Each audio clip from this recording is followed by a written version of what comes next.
तमिलनाडु का दीपम विवाद, जिसको लेकर के एक पहाड़ी पर दीप प्रज्वलित करना था और दीप प्रज्वलित करने के लिए हाईकोर्ट की एकल बेंच की सदस्य एकल बेंच की टीम और दो बेंच की टीम ने जब आदेश दिया, उसके बावजूद भी डीएमके की सरकार ने दीप प्रज्वलित करने से मना कर दिया था। कहा कि माहौल बिगड़ेगा, सौहार्द बिगड़ेगा। और यह सब कुछ पिछली सरकारों में हुआ था, जब एमके स्टालिन डीएमके के कांग्रेस के गठबंधन में मुख्यमंत्री थे। अब फिर से एक बार जब पार्टी बदल चुकी है, सत्ता बदल चुकी है, तो अब की बार टीवीके के विजय जो हैं वो पहुंचे सुप्रीम कोर्ट। और मामला क्या था, इसी दीपम विवाद को लेकर के आपको पूरी खबर दिखाएंगे। और सबसे प्रमुख, तमिलनाडु में 88% के आसपास हिंदू रहता है। 88% का वोट हासिल करके कोई पार्टी सत्ता में पहुंचती है। सत्ता में पहुंचने के बाद उसी हिंदू आस्था के साथ किस प्रकार से खिलवाड़ करती है, आज मैं आपको दिखाने जा रहा हूं। आपसे अनुरोध करेंगे इस पूरे प्रकरण पर अपनी राय प्रतिक्रिया जरूर दीजिएगा कि आखिरकार टीवीके के विजय वही हैं जिस दिन शपथ लिया उस दिन पेरियार को जाकर के माल्यार्पण किया। पेरियार आप जानते हैं कौन था? पेरियार हिंदू विरोधी था। पेरियार भगवान राम के लिए अपशब्द कहता था। पेरियार देवी देवताओं को अपशब्द कहता था। और उस पेरियार के जिसके मुझे आपको लगता है मुझे गुस्सा आ रहे होंगे, एक हिंदू होने के नाते, सनातनी होने के नाते गुस्सा आना वाजिब है। और ये पेरियार के समर्थक लोग जिनसे क्या अपेक्षा उपेक्षा की जा सकती है, आप बखूबी जानते हैं। चलिए मैं आप पूरे मामले की तरफ लिए चलता हूं, तो इस पर अपनी राय प्रतिक्रिया जरूर दीजिएगा। यह पूरा मामला और सुप्रीम कोर्ट में आखिरकार क्या हुआ और हाईकोर्ट के फैसले को चैलेंज कैसे किया गया है, वो सब कुछ आपके सामने आएगा। तो वीडियो के कमेंट बॉक्स में फिर राय प्रतिक्रिया जरूर दीजिएगा और वीडियो को लाइक करिएगा। बताते हैं पूरा मामला। अमूमन हमने देखा है कि सरकार कोई चीज कभी भी ऐसा नहीं होता कि कोर्ट के आदेश को लेकर के सरकार ये कहे आकर कि भैया हम इस केस जो आपका आदेश है इसको हम इंप्लीमेंट नहीं करा पाएंगे। डीएमके ने भी यही कहा था। डीएमके ने कहा था कि कानून व्यवस्था बिगड़ेगा, सामाजिक सौहार्द बिगड़ेगा, इसलिए दीपम एक पहाड़ पर हिंदू आस्था के अनुसार जो दीपक प्रज्वलित होता आया है वो दीपक प्रज्वलित हम नहीं करा पाएंगे, क्योंकि उससे कुछ चंद सेकंड की दूरी पर एक दरगाह है, उस दरगाह में दिक्कत हो रही है, इस वजह से ये दीपक नहीं जलवा सकते। डीएमके ने चैलेंज किया एकल बेंच की हाईकोर्ट की जो पीठ को, और दो बेंच की पीठ ने भी वही फैसला सुनाया। और अंततः जिस जज ने फैसला सुनाया था उस जज ने डीएमके को लताड़ लगाई, उनके अधिकारियों को लताड़ लगाई और कहा अगर तुम दीपक प्रज्वलित नहीं करा सकते हो, अगर तुम हमारे आदेश का पालन नहीं करा सकते हो, तो छोड़ दो अपनी सत्ता, छोड़ दो अपनी गद्दी, क्योंकि अगर तुम ये नहीं कर सकते हो तुम उस लायक नहीं हो। यह पुराना फैसला था, लेकिन अब की जो फैसला आया वो है टीवीके का। टीवीके भी बिल्कुल डीएमके की राह पर चल गई। और वो क्यों चली गई? पेरियार के तो समर्थक हैं ही साहब। राहुल गांधी बगल में आके बैठ गए थे और राहुल गांधी वक्फ बोर्ड के कर्ता धर्ता, और एक पार्टी एक तरह से वक्फ बोर्ड भी उसमें एंट्री मारी हुई इस दीपम विवाद में, जो दरगाह का मामला है। तो यहां पर टीवीके भी पहुंच गई सुप्रीम कोर्ट, और एक जज के एकल जज और दो जज की खंडपीठ ने जो फैसला सुनाया उसके अगेंस्ट में। चलिए आपको दिखाते हैं बीजेपी पर इसका क्या स्टैंड है, बीजेपी इसको लेकर क्या करी, जरा सुनिए आप। डीएमके के बाद अब टीवीके का एंटी हिंदू चेहरा तमिलनाडु में सामने आया है। क्या हिंदू सेकंड क्लास नागरिक बन चुके हैं?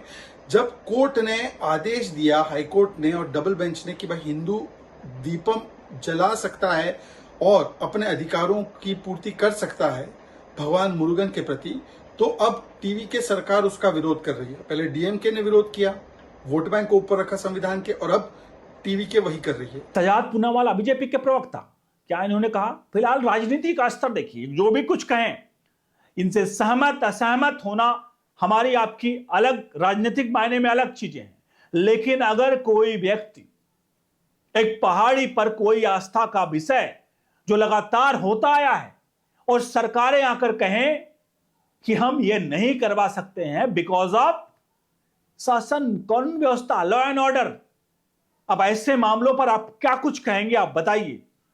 अब ये चैलेंज किया गया है कोर्ट में, एक बार सुप्रीम कोर्ट में, यानी chief justice of India justice Suryakant की कोर्ट में,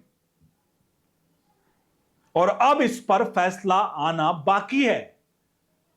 सवाल यहां पर यही है कि कोर्ट के फैसले को इंप्लीमेंट कराना क्या सरकारों का काम नहीं है?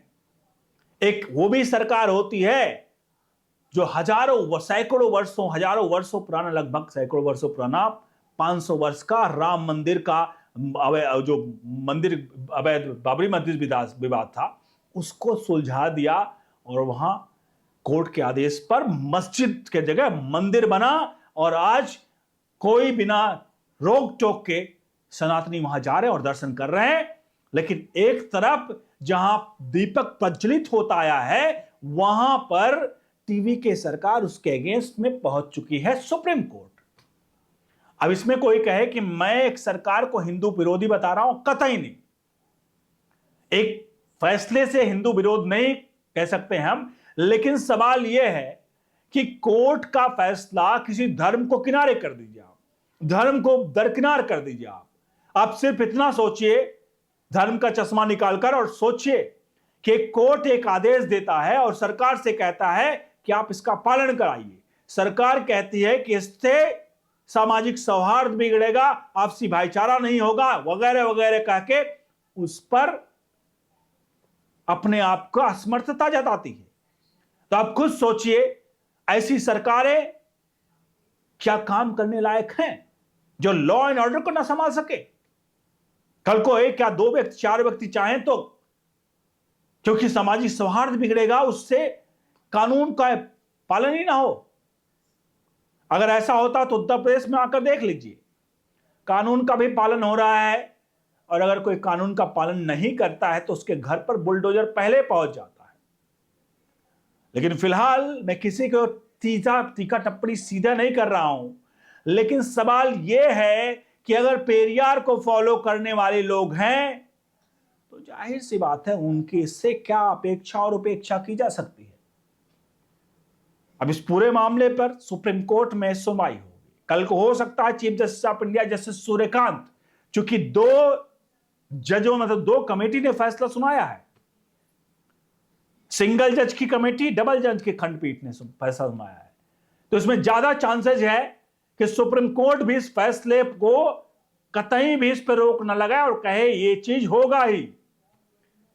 तो हो सकता है सवालिया निशान ये खड़े हों कि जस्टिस सूर्यकांत जो हैं उनको राष्ट्रवादी बता करके सुप्रीम कोर्ट पर जिस तरह से कॉकरोच के मामले में कॉकरोच निकल कर आए हैं, वो कॉकरोच जैसे लोग फिर से कुल निकल कर आए कि देखो क्या चल रहा है हिंदुस्तान में, हिंदुओं के लिए हो रहा है, ऐसा हो रहा है। जब रात को मुसलमानों के लिए कोर्ट खुलती थी और उनकी फांसी रुकवाई जाती थी, तब इस देश में न्यायपालिका जिंदा थी, तब इस देश में इस कानून जिंदा था। और आज जब राम मंदिर पर फैसले आते हैं, अब जब ऐसे फैसले आते हैं तो लोग कहते हैं कि अब तो कानून नहीं रहा, संसद पे सवाल खड़े, सुप्रीम कोर्ट पर सवाल खड़े करते हैं, वगैरह वगैरह बहुत सारी चीजें होती हैं।